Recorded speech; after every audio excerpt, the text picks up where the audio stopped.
प्यारे बच्चों, चलिए बीए पार्ट 1 द्वितीय प्रश्न पत्र के क्लास में आपका हार्दिक अभिनंदन है। ठीक है बच्चों, आज हम लोग पढ़ेंगे परमाणु ऊर्जा का युद्ध पर प्रभाव। ठीक है, परमाणु ऊर्जा का मतलब क्या होता है? जो परमाणु एक प्रकार से जो इसमें पढ़ना है हमको परमाणु ऊर्जा या परमाणु विस्फोट, परमाणु विस्फोट का युद्ध पर प्रभाव। यानी जब परमाणु बम गिरता है, बच्चों ध्यान दीजिएगा, जब किसी राष्ट्र पर या कहीं पर परमाणु बम का प्रयोग किया जाता है तो वहाँ पर इसकी क्या भयंकरता सामने आती है, कैसा वहाँ पर प्रभाव दिखता है, क्या क्या जो है उस पर, जैसे बम गिरा, बम में आग निकला, आग से बहुत से लोग जल गए, कुछ घायल हो गए, कुछ मर गए, ये चीज़ें हैं। ठीक, तो ऐसे परमाणु बम के गिरने से, परमाणु बम के गिरने से क्या क्या नुकसान होता है और जो है कैसी जो है कैसा वातावरण वहाँ पे रहता है। ठीक है, तो हम इसको पढ़ेंगे परमाणु ऊर्जा का युद्ध पर प्रभाव। चलिए इसमें हम लोग शुरुआत करते हैं बगैर देरी किए हुए। अब देखिए, इसमें परमाणु विस्फोट का प्रभाव पहले पढ़ेंगे। परमाणु विस्फोट का प्रभाव। अब देखिए, नाभिकीय या परमाणु वही चीज़ है, 4 प्रमुख दुष्प्रभाव होते हैं। पहला नंबर जब विस्फोट होता है, उसके बाद ऊष्मा विकिरण या ऊष्मा कौंध यानी किरण यानी जो है विस्फोट होने के बाद वो चमक निकलती है चमक निकलती है, उससे जो किरणें निकलती हैं वो किस प्रकार प्रभावित करती हैं। तीसरे नंबर पर हम लोग पढ़ेंगे अवशेष प्रारंभिक नाभिकीय विकिरण, यानी तुरंत जो है नाभिकीय किरणों का क्या प्रभाव होता है। उसके बाद पढ़ेंगे अवशेष नाभिकीय विकिरण, यानी क्या क्या वहाँ नाभिकीय विकिरण अवशेष बच जाती है, जो आने वाले समय में जो इसका प्रभाव पड़ता रहता है, आने वाली पीढ़ियों में। इसमें देखिए, पहले क्या होता है, विस्फोट होता है। विस्फोट के समय बम गिराया गया, बम से भयानक किस्म की आवाज़ के साथ काफ़ी चमक पैदा होती है, आवाज़ पैदा हुई, फिर काफ़ी जो है चमक निकली, और उसी विस्फोट के बाद ऊष्मा विकिरण, कुछ किरणें निकलती हैं। कौन का मतलब होता है बच्चों, वही चमक।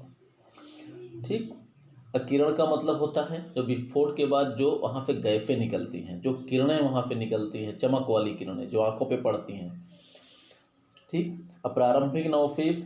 अब इसमें देखिए बच्चों, हम इसको जो है आगे हम लोग इस प्रकार पढ़ते हैं और इन चारों का महत्व समझ में आ जाएगा। चारों से क्या क्या नुकसान होता है, विस्फोट से क्या नुकसान, विकिरण से क्या नुकसान, नाभिकीय विकिरण, प्रारंभिक से क्या, अवशेष से क्या।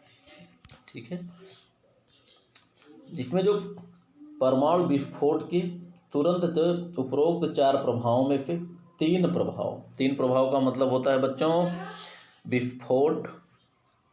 3 प्रभाव का मतलब होता है 1 2 3, यानी विस्फोट, ऊष्मा विकिरण या ऊष्मा कौंध, प्रारंभिक नाभिकीय विकिरण। इसका समय जो है 1 मिनट से भी कम समय के लिए होता है, अर्थात तुरंत चमक हुई, तुरंत गायब हो गया, तुरंत विस्फोट के साथ आवाज़ निकला, तुरंत गायब, तुरंत नाभिकीय विकिरण जो है तुरंत जो जिनको प्रभावित करना होता है तुरंत कर देती हैं। और चौथा प्रभाव जो है ये अवशेष नाभिकीय विकिरण, ये कई वर्षों तक के लिए होता है। जैसे बच्चों अभी बताया जाता है ना कि जापान वगैरह में जो भी बच्चे हुए होते हैं, कोई विकलांग होता है, मतलब यानी वो नाभिकीय जो अवशेष नाभिकीय विकिरण जो वहाँ के वायुमंडल में, वहाँ की ज़मीन पे जो व्याप्त है, उसी का प्रभाव वहाँ पे देखने को मिलता है। चलिए, नाभिकीय विस्फोट से अत्यधिक ऊर्जा निकलती है, जिसके कारण ताप और दाब में बहुत अधिक वृद्धि होती है। अब विस्फोट केंद्र के चारों तरफ ठोस एवं द्रव पदार्थ तप्त गैसों में बदल जाते हैं। इसीलिए गैसों का आयतन, बच्चों ये टाइप में थोड़ी सी गलती हो गई है, ये है गैसों नहीं, ये है गैसों का आयतन, गैसों का आयतन। और वायुमंडल में दाब अधिक बढ़ जाता है, इस दाब के कारण सभी खड़ी चीज़ें गिर जाती हैं, मकान, टावर आदि। ठीक, जो भी खली चीज़ें होती हैं दाब और जो है गैसों के आयतन के कारण गिर जाती हैं।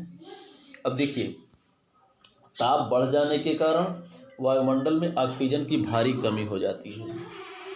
ऑक्सीजन की कमी हो जाएगी तो जो जीवित बचे हुए हैं सांस लेना उनके लिए मुश्किल हो जाएगा। और ताप विकिरण का व्यक्तियों पर दो प्रभाव का प्रभाव पड़ता है। क्या? सामान्य रूप से झुलस जाते हैं व्यक्ति या शरीर में फफोले पड़ जाते हैं।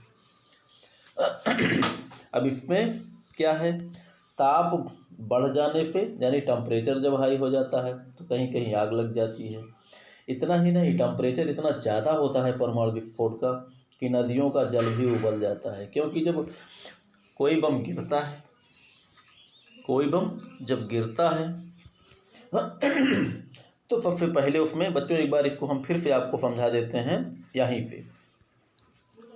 पहले नंबर, कहीं पर अगर कोई बम गिराया जाता है परमाणु बम तो विस्फोट होगा। विस्फोट होने के बाद क्या होता है, वहाँ भयानक चमक निकलेगी।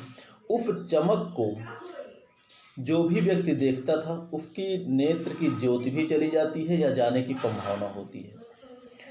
ठीक, यानी ऊष्माकौंध जो होती है ये नेत्र ज्योति को गायब कर सकती है। ऊष्मा विकिरण जो है ये शरीर के विभिन्न अंगों को प्रभावित करता है। यही विकिरण या यही कौंध आँखों को भी ले सकता है, शरीर के और अन्य अंगों को निष्प्रभावी कर सकता है, बहुत सारी चीज़ें कुछ भी कर सकता है। इतना ही नहीं, जब विस्फोट होने के बाद जब जहाँ पर बम गिरता है वहाँ से कुछ एक निश्चित दूरी तक, जैसे बम की क्षमता हो तो बहुत कुछ दूर तक वहाँ संपूर्ण जो है पदार्थ क्या करते हैं, राख के ढेर में तब्दील हो जाते हैं। राख के ढेर में तब्दील हो जाते हैं और वहीं से गर्म हवाएं, वहीं पे टेम्परेचर बढ़ना प्रारंभ हो जाता है। क्योंकि नाभिकीय जो विकिरण में जो विस्फोट होता है इसमें लगातार विस्फोट होता रहता है, जो कि एक श्रृंखला बन जाती है न्यूट्रॉनों के टूटने की। तो ऐसे में जो है जो प्रभाव होगा वो तो होगा ही यानी, और प्रारंभिक नाभिकीय विकिरण के रूप में जो व्यक्ति होते हैं उनके शरीर पे जो है ऊष्मा विकिरण और प्रारंभिक ये दोनों ही जो है इनको प्रभावित करती है, जिससे इनके ऊपर बहुत ही शरीर पर बहुत ही बुरा प्रभाव डालती है। ठीक है बच्चों, चलिए आगे बढ़ते हैं हम लोग। अब जैसे ताप बढ़ने से आग लग जाता है, जब ताप बढ़ने लगता है तो लोग क्या करते हैं, नदियों की ओर भागते हैं, नदियों में कूद जाते हैं ताकि कुछ ठंडा कुछ राहत मिले। लेकिन थोड़ी देर में क्या होता है कि नदियों का जल भी उबलने लगता है। ऐसा प्रभाव होता है परमाणु विस्फोट का।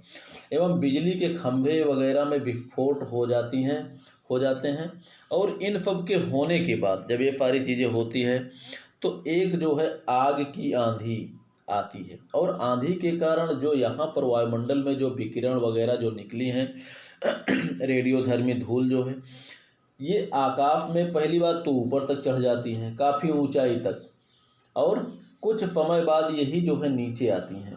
और ये धूल जो होती है अत्यधिक हानिकारक होती है, जो शरीर पर बहुत बुरा प्रभाव डालती है। और यही भी इसी का प्रभाव होता है जो कि इसका प्रभाव लंबे वर्षों तक चलता रहता है। जैसा कि जापान के नगरों में आज भी वो प्रभाव देखने को मिल रहा है, जबकि आज से लगभग 45 का मतलब है 55, 20, 75 वर्ष 75 ईयर हो गए वहाँ पर परमाणु बम गिरे हुए। लेकिन जापान जैसा विकसित राष्ट्र भी अभी तक उस किरणों से मुक्ति नहीं पा सका। अब देखिए, नाभिकीय विस्फोट से जो उत्पन्न वायुमंडल होता है ये रडार को सही संकेत देने में विफल कर देती है। अर्थात जो वायुमंडल उत्पन्न होता है वहाँ पर वो वायुमंडल जो है किसी भी काम का नहीं होता, तो रडार द्वारा सही जो है उसके संदेश भी नहीं भेजे जा सकते। ठीक है बच्चों, कहने का मतलब ये है कि परमाणु बम गिरने के बाद वहाँ जो तबाही आती है तुरंत भी उसका प्रभाव पड़ता है, और आने वाले 50, 60, 100 वर्षों तक उसका एक प्रभाव जो है वहाँ पर जो अवशेष नाभिकीय विकिरण के रूप में बना रहता है वो भी प्रभाव देखने को आता है। ठीक है बच्चों, चलिए, ये जो है चैप्टर आप लोगों का छोटा था, यानी अब आप लोग समझ गए होंगे कि नाभिकीय विस्फोट से 4 प्रकार के दुष्प्रभाव। एक बार सरसरी निगाह में आपको हम फिर बता देते हैं। विस्फोट होता है, विस्फोट से भयंकर आवाज़ के साथ लाइट उसमें से निकलती है, जैसा हम लोग दिवाली वगैरह में जो बम फोड़ते हैं उसमें जो बारूद की लाइट निकलती है, बिल्कुल वैसे ही, लेकिन इसकी क्षमता इतनी ज़्यादा होती है कि वहाँ पर अगर आँखों से अगर उसको देख लिया जाए तो वहाँ नेत्र ज्योति जाने की संभावना होती है। अन्य भी विकिरण जो उससे ऊष्मा विकिरण जो गैसें निकलती हैं वो भी शरीर के लिए नुकसानदायक होती है। ठीक है बच्चों, चलिए आज का क्लास यहीं पे समाप्त होता है। ठीक है, पढ़िए लिखिए, मस्त रहिए।